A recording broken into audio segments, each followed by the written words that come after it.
Hello students, welcome to my YouTube channel Commerce Education. Now we are looking for BCOC 136 Income Tax Law and Practice. The first question is, what do you mean by casual income with 3 examples? देखो casual income क्या होता है, जैसे कि आप कहीं job कर रहे हो, वहाँ से आपको सैलरी मिल रही है, वो कैजुअल इनकम नहीं है, वो आपकी रिकरिंग नेचर में आती है। कैजुअल इनकम क्या होती है, जो नॉन रिकरिंग नेचर आइटम होता है, जो नॉन रिकरिंग नेचर आइटम होते हैं, ठीक है, नॉन रिकरिंग इनकम, जो लगातार कंटिन्यू बेसिस पे आप उसकी अर्निंग नहीं करते। जैसे कि सर आपको हमें ना शौक है रमी वगैरह खेलने का, पत्ते वगैरह खेलने का, तो हम महीने 1-2 महीने में दोस्तों के साथ बैठ के पत्ते खेलते हैं, पैसे लगाते हैं उसके ऊपर और पैसे लगा के जीत जाते हैं, तो उसको बोलते हैं कैजुअल इनकम। ठीक है, विनिंग फ्रॉम हॉर्स रेसेस, कहीं हॉर्स रेसेस हो रही है, उसके अपने हमने बैट लगाया, उस पर जीत गए हम। जैसे कि IPL वगैरह हो रहे हैं, उस पर हमने पैसे लगाए और जीत गए। ठीक है, वो होती है कैजुअल इनकम। ठीक है, explain when partial integration is done in case of agriculture income. ये अलग कंसेप्ट है, ये अलग क्वेश्चन है, ये अलग क्वेश्चन है आपका। पार्शियल इंटीग्रेशन कब किया जाता है? एग्रीकल्चर इनकम में। जैसे कुछ जो एग्रीकल्चर इनकम होता है ना, जो इनकम टैक्स के अकॉर्डिंग, जो इनकम टैक्स एक्ट है ना, उसके अकॉर्डिंग जो एग्रीकल्चर इनकम है ना, वो एग्जम्प्ट होता है, मतलब उसके ऊपर टैक्स नहीं लगाता वो, ठीक है ना। पर जो नॉन एग्रीकल्चर इनकम होता है ना, उसके ऊपर टैक्स लगाता है। नॉन एग्रीकल्चर इनकम क्या क्या होती है सर? जैसे कि सैलरी इनकम आपकी सैलरी से आ रही है, हाउस प्रॉपर्टी से आ रही है, अदर सोर्स से इनकम आ रही है, ठीक है, कैपिटल गेन से कोई अर्निंग आ रही है आपकी, ठीक है, हाउस प्रॉपर्टी कैपिटल गेन, ठीक है, और हाँ हाउस प्रॉपर्टी हो गया, कैपिटल गेन, मतलब इन सोर्सेज से कोई इनकम आ रही है ना अगर आपकी, तो वो क्या है, वो नॉन एग्रीकल्चर इनकम है। ठीक है, इसका मतलब क्या है, इंटीग्रेशन मतलब अलग अलग कर देंगे उसको। जब अगर एग्रीकल्चर इनकम आपकी 5,000 से ज़्यादा है ना, तो पार्शियल इंटीग्रेशन करेंगे। और जब इंडिविजुअल के केस में, इंडिविजुअल केस में 2.5 लाख से ऊपर, 2.5 लाख से ऊपर, अगर 2.5 लाख से ऊपर अगर आपकी इनकम हो गई है, तो पार्शियल इंटीग्रेशन लगाना पड़ेगा। क्या कंसेप्ट है देखो,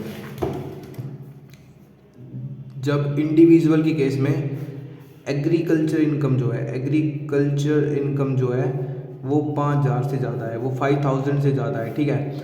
और जो है अदर मतलब जो नॉन एग्रीकल्चर इनकम है ना आपकी, non agricultural income, non agriculture income जो है वो 2.5 लाख रुपए से ज़्यादा है, एक्सीड्स मोर देन 2.5 लाख रुपए, ठीक है। तो क्या है, पार्शियल इंटीग्रेशन करना पड़ता है, ताकि जो इसके अबव है 5,000 से ऊपर जो इनकम है आपकी, जो 5,000 से ऊपर जो अर्निंग है आपकी, और जो 2.5 लाख से ऊपर है, उनको सबको ऐड करके आपके ऊपर टैक्स लगाया जा सके, आपसे पैसे लिए जा सके, ठीक है। Then compute agriculture income from cultivation of land. देखो हमने क्या किया, sale proceeds of agriculture produce, जो हमने उगाया ना उसको बेचा 1,70,000 रुपये का, ठीक है। तो 1,70,000 रुपये की तो हमने क्या किया है, सेल किया है, ठीक है। तो उसमें से जो हमने एक्सपेंडिचर, जो हमारे खर्चे हुए थे, वो क्या क्या खर्चे हुए थे देखो, डेप्रिशिएशन ऑफ इक्विपमेंट्स, जो हम सामान लेके आए थे ना, उसके ऊपर कल्टीवेशन करने के लिए वो 7,000 रुपये का लेके आए थे, लेबर उसके ऊपर लगी थी 25,000 रुपये की, कॉस्ट ऑफ सीड्स जो बीज वगैरह आए थे वो 5,000 रुपये के आए थे, कॉस्ट ऑफ फर्टिलाइजर्स 3,000 रुपये के, इलेक्ट्रिसिटी चार्जेस जो है 13,000 रुपये के। तो इन सब को लेस कर दो, 7,000, 25,000, 5,000 और 3,000 एंड 13,000, 1,70,000 रुपये जो है। देखो इनकम में से जो सेल्स हुई है ना, जो सेल जो हमने बेचा है, एक बात होता है, अगर आप अपनी इनकम भी निकाल रहे हो तो कैसे निकालोगे सर, मतलब जो हमने बीज, जैसे कि हमने गेहूं उगाया ना सर, 1,70,000 रुपये गेहूं बिके हमारे, उसमें जो हमारी खुद की लेबर लगी है वो 25,000 रुपये की लगी है, अदर खर्चे इतने इतने रुपये के लगे हैं, तो जो बचा वो हमारी इनकम है। वही ये बोल रहे हैं कि 1,70,000 रुपये बिक्री हुई है और ये आपके खर्चे हैं, तो इनको माइनस कर दो, तो बचा क्या, 1,70,000 रुपये, वो आपकी एग्रीकल्चर इनकम है। अगर वो 5,000 से अबव है तो वो टैक्सेबल है, नहीं वैसे एग्जाम से वो एक, बट बस वो पार्शियल इंटीग्रेशन टाइम पे वो टैक्सेबल होगी, 5,000 से अबव होगा तो, ठीक है। देखो ऐसा क्वेश्चन आया ना अगर जिसमें बहुत सारे कंसेप्ट है, उसको मत ही करना, फ़ायदे में रहेंगे हम, गलती होने के चांस कम रहेगा, उसको बदल, हाँ उसके लिए सेपरेट वीडियो बनाई जाएगी उस क्वेश्चन को समझाने के लिए properly. Question third, explain the rule of computing depreciation allowance in case of income from business and profession. देखो पीजीबीपी के केस में, मतलब profit gain and business profession के केस में क्या होता है, अगर कोई बिजनेस करे, जैसे कि हमने मशीन लेके आए, हम कोई भी मशीन लेके आए हम, ठीक है, उसकी लाइफ 10 ईयर्स की है, उसकी जो उम्र है वो 10 साल की है, लाइफ क्या है 10 ईयर्स की है, वो 10 ईयर्स में क्या होगी, डेप्रीशिएट होगी, ठीक है, 10 साल में डेप्रीशिएट होगी। जैसे कि पहले साल में लाख रुपए की डेप्रीशिएशन होगी, दूसरे साल में 2 लाख की डेप्रीशिएशन होगी, ऐसे वो डेप्रीशिएशन होगी। तो जो डेप्रीशिएशन अमाउंट जो है ना, डेप्रीशिएशन का अमाउंट है वो जो हर साल जो उस बिजनेस में जो हमारी बिजनेस से जो हमारी अर्निंग होगी, मान लो 2 लाख, मान लो 20 लाख रुपए हमें कमाई होगी उस बिजनेस से, पर जो 1 लाख रुपए जो डेप्रीशिएशन लेना उस साल का, वो हमारा डेप्रीशिएशन हमारा लेस हो जाएगा इनकम में से, ठीक है, बचेगा कितना 19 लाख रुपए, तो उसके ऊपर टैक्स लगाया जाएगा। तो वही बात है कि rule of computing depreciation allowance in case of income from business profession. देखो किस किस को डेप्रिसिएशन का एग्जम्पशन, किस किस को डेप्रिसिएशन का क्लेम मिलेगा, किस किस को फायदा मिलेगा डेप्रिसिएशन का। देखो एक तो जो भी मशीन लेके आया ना, किसके नाम पे होनी चाहिए सर, ये जो ओनर है ना या फिर जो बिजनेस है उस बिजनेस के नाम पे ही होनी चाहिए, बिल्कुल सही बात है।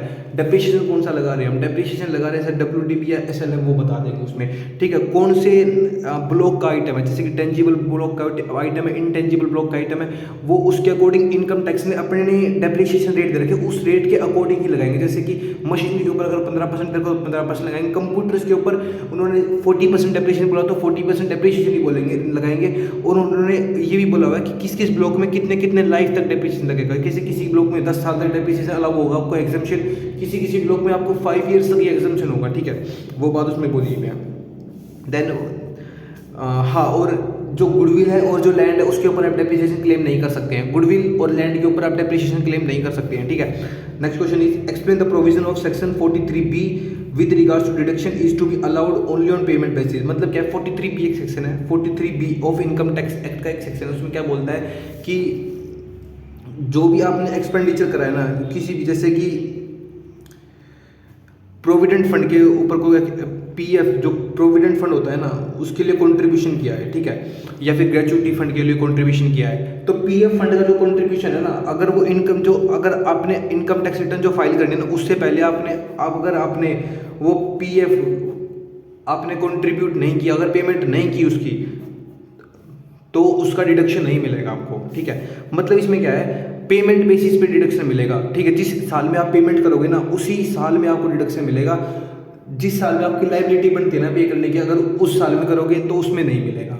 मतलब सर कुछ एक्सपेंडिचर ऐसे होते हैं जिसमें, जैसे कि अगर इस साल ही हम उसको पे करेंगे ना तो इस साल ही हमको एग्जम्पशन मिलेगा। मतलब एग्जम्पशन का मतलब क्या है, अगर 20 लाख की अगर आपकी अर्निंग है तो उसमें से डेप्रिसिएशन माइनस हो जाएगा, मतलब वो एक्सपेंडिचर जो है वो आपका लेस हो जाएगा, ठीक है। अगर वो एक्सपेंडिचर मान ली 1 लाख रुपए का है तो 19 लाख के ऊपर टैक्स लगेगा बस। फिर मतलब जो 43B है ना, पेमेंट बेसिस के ऊपर आपको डेप्रिसिएशन, जो पेमेंट, सुनो सिंपल है, पेमेंट बेसिस पे आपको एग्जम्पशन मिलेगा, ना कि लायबिलिटी टू पे ऑन दिस एक्सपेंसेस, ठीक है। पेमेंट बेसिस पे आपको एग्जम्पशन मिलेगा उसका, ठीक है, ओके सर।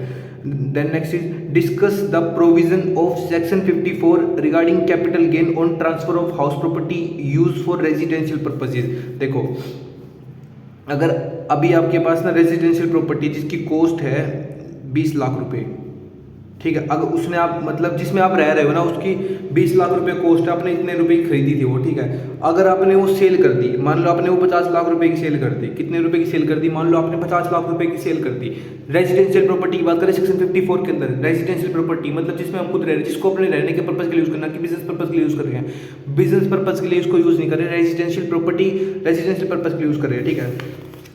सुनो क्या कह रहे हैं, मेरी बात सुनो। जैसे कि 20 लाख रुपए की कॉस्ट थी उसकी, हमने सेल कितने की कर दी, 50 लाख रुपए की सेल कर दी, और इस 50 लाख में से ना हमने क्या किया, 20 लाख रुपए की तो एक और नई प्रॉपर्टी खरीदी रेजिडेंशियल पर्पस के लिए, और 30 लाख रुपए का हमने अपने बिजनेस में लगा दिया, या हमने कोई और पर्पस के लिए उस 30 लाख को यूज़ किया।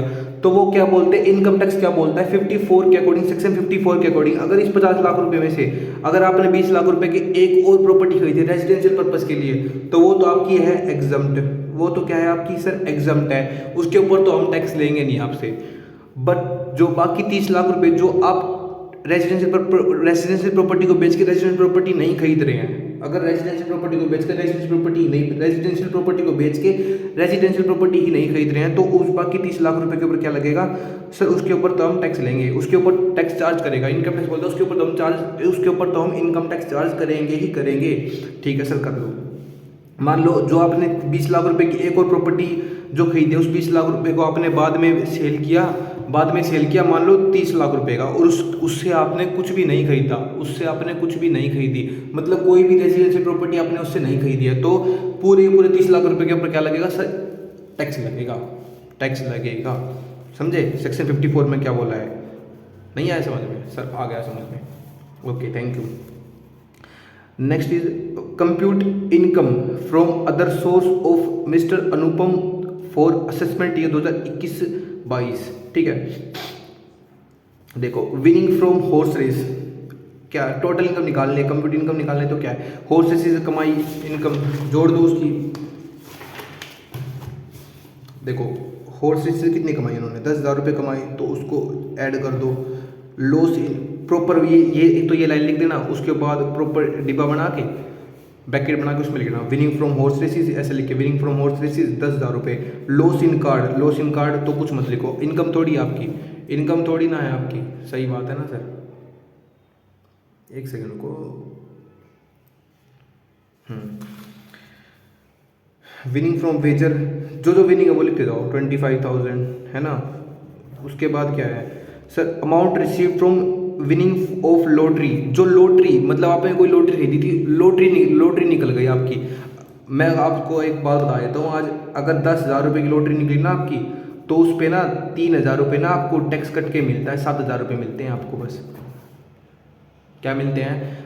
पर शायद 10,000 रुपये तक एग्जाम्प्ट होता है, उसके ऊपर बात करते हैं वो शायद 10,000 से ऊपर। अगर मान लो 1,00,000 रुपये की लॉटरी निकली आपकी, 1,00,000 रुपये की लॉटरी निकली, तो 30,000 रुपये उसके ऊपर आपको क्या ना टैक्स पे करना पड़ेगा, 70,000 रुपये ही आपके हाथ में आते हैं। तो यहाँ पे क्या बोला हुआ? Amount receive from winning of lottery, ये ग्रोस नहीं बोला। हमने एक्चुअल में कितना कमाया सर? एक्चुअल में तो हमने कमाया 66,500 रुपये की जो लॉटरी निकली है ना, ये कट के हमारे हाथ में 70%, तो 100 बटे में 70, ठीक है, जो भी आएगा वो देख लेना। उसके बाद winning from TV shows gross, TV shows के ऊपर टीडीएस कटा हुआ था, पर ये ग्रोस बोल रहा हूँ मैं, टीडीएस काटने का अमाउंट नहीं बोला, टोटल अमाउंट बोल रहा है 50,000, तो इसलिए 50,000 ऐड कर दो इसके अंदर, टोटल आएगा 1,80,000 रुपये। नहीं समझ में आया? आ गया जी समझ में। देखो winning from horse races add कर दो, लॉस इसका कुछ मत करो, विनिंग फ्रॉम वेजर प्लस कर दो, इसको भी प्लस कर दो। Amount receive from winning of lottery, मतलब लॉटरी से हमें एक्चुअली में हमारे हाथ में पैसा है 66,500, पर इसके अंदर 30% पहले कटे हुए हैं, इसके अंदर पहले 30% क्या है कटे हुए हैं। मान लो 1,00,000 रुपये की लॉटरी नहीं, मान लो चलो 10 लाख रुपये की लॉटरी निकली आपकी, ठीक है, तो 10 लाख रुपये की लॉटरी निकली, तो उसमें ना 30% पहले ही वो काट के आपको देंगे, 70% ही आपको आपके हाथ में आएगा, 7 लाख रुपये ही आपके हाथ में आएंगे, जो 3 लाख रुपये ना वो सरकार की जेब में जाएंगे। तो वही बोला हुआ है एक्चुअल में कितना कमाया आपने, वहाँ पे ग्रोस लिखो ना, तो 66,500 का इंटू में 100% कमाया हमने, डिवाइड बाई 70, तो 100% निकाल देना कितना आएगा, और फिर 50,000 इसका ऐड कर देना। आ गया समझ में? हाँ जी सर आ गया। What do you mean by clubbing of income? Discuss the provisions regarding clubbing of income. Clubbing of income क्या होता है? देखो जैसे कि आप माइनर चाइल्ड हो, 18 से बिलो हो, 18 से बिलो हो तो आप प्रॉपर आईटीआर वगैरह फाइल करने के लायक नहीं हो, 18 से वो नहीं हो, तो आपके अंदर मतलब इनकम टैक्स मानता है कि आप इतने साउंड माइंड नहीं हो कि आप खुद से अपने सारे काम कर सको, ठीक है, मतलब आप इतने एक्स्ट्रा ऑर्डिनरी बच्चे हो, जैसे कि कहीं खेलने, जैसे स्कूल वाले कहीं आपको खेलने के लिए लेके जा रहे हैं, ठीक है, तो वहाँ से प्राइज जीत के लेके आ रहे हो, 1-1 लाख रुपए जीत के लेके आ रहे हो, ठीक है, कहीं टीवी शोज वगैरह हो रहे हैं वहाँ पे जीत के लेके, कहीं फैशन शो हो रहा है फैशन शो में जीत के लेके आ रहे हो, कोई डांस कॉम्पिटिशन में आप पैसे जीत के लेके आ रहे हो, तो वो जो इनकम होगी वो टैक्स तो आपको पे करना पड़ेगा ना, तो वो इनकम आपकी क्लब हो जाएगी, या तो आपके फादर के हैंड में क्लब होगी वो, या आपकी मदर के हैंड में क्लब होगी वो। मान लो मदर की इनकम 2.5 लाख रुपए से ऊपर जा रही है, ठीक है, एग्जाम्पल के लिए बोल रहा हूँ मैं, और फादर की 2 लाख रुपए बस साल की, ठीक है, तो इनकी तो 2.5 लाख से ऊपर जाएगी तो टैक्स पे करना पड़ेगा फिर, तो इसके हाथ में क्लब कर लो, ठीक है, इनको मत क्लब करो, तो वो clubbing of income. Minor child की इनकम, अगर माइनर चाइल्ड इनकम मतलब माइनर चाइल्ड जो है आपका वो इतना एक्स्ट्रा ऑर्डिनरी है कि वो इनकम कमा रहा है कहीं ना कहीं से, आपको एग्जांपल दिए थे मैंने कहाँ से कमा रहा है, तो वो इनकम उसके हैंड में, वो उसके हाथ में ना चार्ज करके लेवी ना करके उसके ऊपर टैक्स लेवी ना करके आपके फादर के हैंड में या फिर आपकी मदर के हैंड में उसको ऐड, मतलब आपके फादर की इनकम में आपकी मदर की इनकम में उसको ऐड कर दिया जाएगा, और जितना टोटल बनेगा उसके ऊपर टैक्स चार्ज किया जाएगा, ठीक है, आ गया समझ में?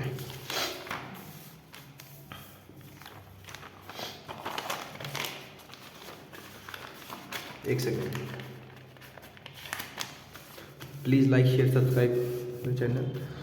The following are the particulars. Question 6. The following are the particulars of Sri Apurva for the assessment year 2021-22 compute taxable income. देखो 5 हेड्स होते हैं, सैलरी से इनकम आएगी या फिर आपकी हाउस प्रॉपर्टी से इनकम आएगी या फिर business profit gain business profession, मतलब बिजनेस से इनकम आएगी, कैपिटल गेन से मतलब आपने कहीं प्रॉपर्टी इन्वेस्ट किया, प्रॉपर्टी से पैसे कमाए आपने, ठीक है, शेयर्स में इन्वेस्ट किया, शेयर्स को होल्ड करके पैसा कमाया आपने, वो कैपिटल गेन होगा, या फिर अदर सोर्स से इनकम कमाई आपने, ठीक है। तो जिस एडजस्टमेंट जोन सी प्रॉपर्टी जाएगी उसको उसके हैंड में डाल दो। क्या बोल रहा है, इनकम फ्रॉम हाउस प्रॉपर्टी, तो हाउस प्रॉपर्टी के हाथ में दे दो पैसे, ये हाउस प्रॉपर्टी के हेड में डाल दो 25,000 रुपये। Long term capital gain on building, तो लॉन्ग टर्म कैपिटल गेन में डाल दो इसको, ठीक है, कैपिटल गेन के अंदर डाल दिया हमने। फिर बोल रहा है life insurance premium paid, life insurance अगर हमने पे किया है, LIC हम पे कर रहे हैं, तो उसके लिए हमको जो टोटल इनकम, जैसे मान लो 5 लाख रुपए की आपकी इनकम है, तो अगर LIC आपने पे कर रखी है ना, लाइफ इंश्योरेंस प्रीमियम पे कर रहे हो, तो उसका डिडक्शन मिलता है आपको। जैसे कि 5 लाख की इनकम है ना, तो 5 लाख में 10,000 रुपये आप क्या पे कर रहे हो, लाइफ इंश्योरेंस पे कर रहे हो, तो 10,000 रुपये आपके 5 लाख इनकम में से 10,000 रुपये माइनस हो जाएंगे और 4,90,000 रुपये के ऊपर आप टैक्स पे करोगे, तो इसका आपको डिडक्शन मिल जाएगा, ठीक है। Winning from lottery, lottery sir ये तो सैलरी इनकम नहीं है, बिल्कुल नहीं है, तो क्या है ये सर, कैपिटल गेन भी नहीं है, ये बिल्कुल नहीं है सर, हाउस प्रॉपर्टी भी नहीं है, ये बिल्कुल नहीं है, तो ये क्या है, अदर सोर्स की इनकम है, क्या है ये, अदर सोर्स की इनकम है, तो अदर सोर्स में इसको ऐड कर दो 80,000 को। Interest on government securities, sir securities hold कर रहे हैं सर ये हाउस प्रॉपर्टी भी नहीं है, ये कैपिटल गेन भी नहीं है सर, गवर्नमेंट सिक्योरिटीज होल्ड करें तो अदर सोर्स में जाएगा, 12,000 अदर सोर्स में डाल दो। 5 हेड याद रखो बस, कौन कौन से 5 head sir, PGBP, salary, house property, other source, capital gain, ठीक है। जिस हेड में जोन सी इनकम जाए उस हेड में उस इनकम को डालते जाओ। इनकम फ्रॉम क्लोथ बिजनेस, तो बिजनेस में डाल दो, बिजनेस 1,25,000 रुपये। ग्रोइंग मशरूम्स बिजनेस 40,000 रुपये। Profit from business of dairy farming 15,000 रुपये, तो पूरा उस हेड में उसकी इनकम डाल दो। सैलरी की इनकम कोई दे नहीं रखी थी, पर मैंने अपने मतलब लिख के दिखा दिया, पर अगर सैलरी की इनकम होती तो सैलरी के हेड में भी डाल देते हैं हम यहाँ पे इनकम, ठीक है। देन ग्रोस टोटल इनकम, उसमें से लेस कर दो deduction under section 80C for life insurance premium, ये 80C सेक्शन 80C है, उसके अंदर डिडक्शन मिलता है, डिडक्शन का सेक्शन 80C, उसके अंदर आपको डिडक्शन मिलता है। 1,000 रुपये लगाए थे तो 1,000 रुपीज़ का डिडक्शन मिलता है, 3,26,000 रुपये का टैक्सेबल इनकम है आपका, ठीक है sir. Different tax authorities and their functions in detail, कौन कौन टैक्स अथॉरिटीज है, वो इनकम टैक्स है एक तो, ठीक है, और क्या नाम है वो देख लेना सर, कौन कौन से हैं टैक्स अथॉरिटीज़, कौन कौन सी हैं, उसकी मतलब पोस्ट है सर, वो इनकम टैक्स की जो पोस्ट है ना, वही आपको टैक्स, जो असेसिंग ऑफिसर होता है वो टैक्स क्लेम करता है, लेवी करता है, चार्ज वगैरह कौन कौन करता है वो बताना है आपको इसमें, ठीक है। बात करते हैं residential status of a company. देखो residential status of a company में क्या है, अगर देखो कंपनी है जो रजिस्टर हुई है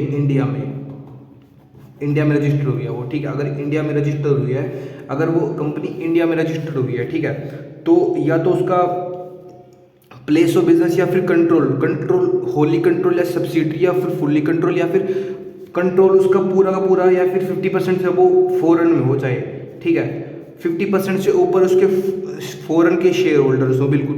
अगर वो कंपनी इंडिया में रजिस्टर है तो वो कौन सी कंपनी है, वो इंडियन कंपनी है, ठीक है, उसका रेजिडेंशियल स्टेटस क्या है, वो इंडियन कंपनी है, ठीक है। अगर बात करते हैं फॉरेन कंपनी की, अगर उसका पोयम सिचुएटेड कहाँ पे है सर, उसका पोयम मतलब प्लेस ऑफ इफेक्टिव मैनेजमेंट, याद करने के लिए प्लेस ऑफ इफेक्टिव मैनेजमेंट, अगर उसका पोयम जो है वो इंडिया में है, अगर उसका पोयम फॉरेन में है, अगर उसका पोयम इंडिया में तो वो इंडियन कंपनी, अगर फॉरेन में तो वो फॉरेन कंपनी है। अगर बाकी जो फॉरेन कंपनी जो रजिस्टर्ड फॉरेन में हुई है, उसका प्लेस ऑफ बिजनेस भी रजिस्टर्ड में हो, कंट्रोल भी बाहर है, पर उसका मतलब उसके पास सब्सिडरी है इंडिया में, तो वो फॉरेन कंपनी ही कहलाएगी। आया समझ में रेजिडेंशियल, अगर देखो रेजिडेंशियल स्टेटस में सिंपल बिल्कुल। बात करते हैं पहले नंबर पे इंडियन कंपनी की, जो इंडियन कंपनी इंडिया में रजिस्टर्ड है, मतलब कंपनीज एक्ट 2013 के अंदर रजिस्टर्ड है, अगर वो कंपनी एक्ट 2013 के अंदर रजिस्टर्ड है तो वो इंडियन कंपनी है। बात करते हैं फॉरेन कंपनी की, अगर फॉरेन कंपनी के इसमें अगर उसकी पोयम इंडिया की पोयम है, मतलब प्लेस ऑफ इफेक्टिव मैनेजमेंट अगर इंडिया से है तो वो इंडियन कंपनी है। Place of effective management poem foreign company का है, मतलब place of effective management foreign में है तो वो क्या है, फॉरेन कंपनी है। ठीक है सर। HRA कैसे निकलता है सर? HRA निकलता है, HRA कैसे निकलेगा? हाउस रेंट अलाउंसेस कैसे निकलेगा? HRA received least of the following, मतलब इनमें से जो मिनिमम होगा ना, लीस्ट ऑफ द फॉलोइंग, वो आपको एग्जम्पशन मिलेगी, उसकी आपको छूट मिलेगी। ठीक है। HRA रिसीव्ड 50% ऑफ सैलरी, या फिर HRA पेड, जो आपने HRA एक्चुअल में पे कर रहे हैं, रेंट आपने एक्चुअल में पे किया, माइनस 10% ऑफ सैलरी, यहाँ पे लिख दो। इन तीनों में से जोन सा मिनिमम होगा ना, इन तीनों में जोन सा मिनिमम होगा, उसकी आपको एग्जम्पशन मिल जाएगी, उसकी आपको एग्जम्पशन मिलेगी, उसकी आपको एग्जम्पशन मिलेगी। ठीक है सर। बॉन्ड वॉशिंग ट्रांजेक्शन्स, देखो मेरी बात सुनो, आपके घर में ना फादर की इनकम 10 लाख रुपए है, मदर की इनकम 2 लाख रुपए है। ठीक है। आपने कोई बॉन्ड वॉशिंग ट्रांजेक्शन मतलब कोई सिक्योरिटीज परचेज की है जिसका इंटरेस्ट आपको क्वार्टरली मिल रहा है। बॉन्ड मतलब कोई सिक्योरिटीज परचेज की आपने, कोई सिक्योरिटी परचेज की, सिक्योरिटीज मतलब गवर्नमेंट सिक्योरिटीज परचेज की जिसका इंटरेस्ट आपको क्वार्टरली मिल रहा है। ठीक है। इंटरेस्ट आपको क्वार्टरली मिल रहा है। ठीक है। कैसे मिल रहा है सर? इंटरेस्ट आपको क्वार्टरली मिल रहा है, पर जिस टाइम आपको इंटरेस्ट मिलता है ना सर, उस टाइम आपको उसको सेल कर देते हो, आपके फैमिली में किसी रिलेटिव को उसको आप सेल कर देते हो। जैसे कि इंटरेस्ट आपको भी 31 या फिर 1 तारीख को इंटरेस्ट मिलेगा, उससे पहले 2 दिन पहले आप ना उसको सेल कर दोगे अपनी वाइफ को उसको सेल कर दे रहे हो। समझ रहे हो? मान ले आपने कोई शेयर खरीद रखा, सिक्योरिटीज खरीद रखे हैं, 10 लाख रुपए की शेयर सिक्योरिटीज खरीद रहे हैं, 10 लाख रुपए तो आपकी एक्चुअल में इनकम फिलहाल है। अगर आपने सिक्योरिटीज का इंटरेस्ट आपने दिखा दिया, मतलब 1 लाख रुपए और बढ़ जाएगी, तो 1 लाख रुपए के ऊपर एक्स्ट्रा टैक्स लगेगा। पर 1 लाख रुपए अगर यहाँ बढ़ जाए ना वाइफ के में 3 लाख रुपए, तो यहाँ कोई टैक्स नहीं लगेगा, यहाँ टैक्स से बच जाएंगे हम, यहाँ पे टैक्स से बच जाएंगे, यहाँ पे टैक्स लगने के चांस बहुत कम है। तो इंटरेस्ट जब ड्यू होगा ना, मतलब जैसे 1 तारीख से पहले 2 दिन पहले हम उसको सेल कर देते हैं अपनी वाइफ को, और उसके बाद वापस मैं परचेज कर रहा हूँ उससे, उसके बाद मैं वापस उससे खरीद रहा हूँ, मतलब अपने टैक्स को बचाने के लिए हम बॉन्ड वॉशिंग ट्रांजेक्शन करते हैं। मतलब 10 लाख की इनकम, जैसे कि आपकी इनकम 10 लाख ज़्यादा है, तो जिस टाइम आपको इंटरेस्ट मिलने वाला है ना उस सिक्योरिटी से, उससे 2 दिन पहले आपको सेल कर दोगे अपनी वाइफ को, और इंटरेस्ट उनके में, इंटरेस्ट जो मिला वो उनके इनकम में क्रेडिट होने के बाद आप उससे वापस खरीद लोगे। ठीक है सर, आगे समझ में, ये टैक्स बचाने के लिए किया जाता है। Deduction respect to donation to certain charitable institution, कुछ चैरिटेबल इंस्टीट्यूशन है जो प्रॉफिट गेन बिजनेस प्रोफेशनल के अंदर हमें डिडक्शन मिलता है, अगर वहाँ पे हम पैसे लगाएंगे तो वहाँ पे हमें डिडक्शन मिलेगी। ठीक है। कुछ चैरिटेबल इंस्टीट्यूशन है जैसे कि साइंस के ऊपर हो कोई, फिर या फिर तुम्हारे हेल्थ के ऊपर हो, या फिर एजुकेशन के ऊपर ट्रस्ट हो कोई, उन ट्रस्ट में कोई पैसा लगाएगा जो गवर्नमेंट के द्वारा ऑथराइज्ड है, तो वहाँ पे अगर पैसा लगाएंगे हम तो हमें 100% डिडक्शन मिलेगी अपनी टोटल जो बिजनेस से हमें इनकम आई है उसमें से।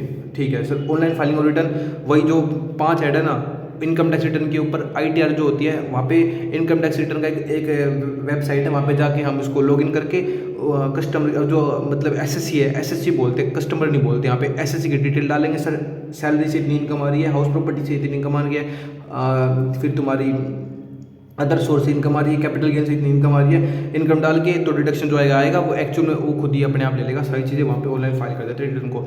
Thank you very much, please like share and subscribe the channel, thank you very much.